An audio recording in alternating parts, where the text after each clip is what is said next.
in the carrier profile of all the relevant suppliers in order for them to be considered for continuous move. This checkbox, which is visible in the carrier profile at the very last, this has to be ticked. I have ticked this so that all these carriers can get considered for the continuous move.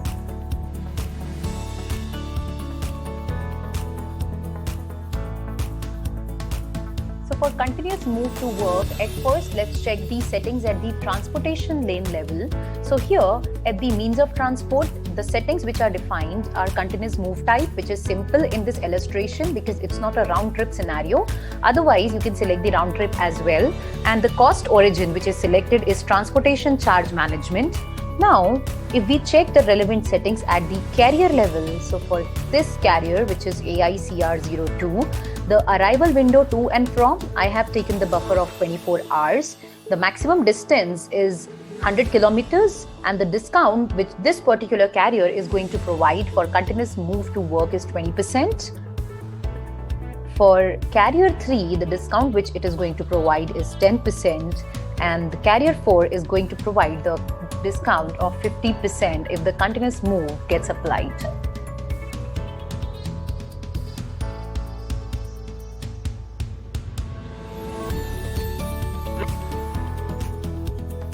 So at the charge calculation level, in the rate table for carrier 4, because it is going to provide a discount of 50% in continuous move, here are the settings which I have defined.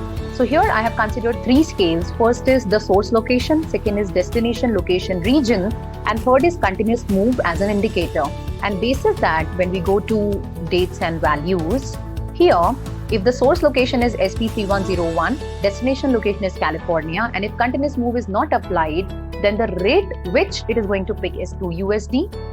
However, for the similar source and destination location, if continuous move gets applied, it is going to provide 50% discount, and that's the reason it is going to consider this rate, and similarly for the other shipping point and the destination location region as well. So these are the settings which are defined for rate tables of rest of the 2 carriers also, wherein 10% and 20% discounts are applicable.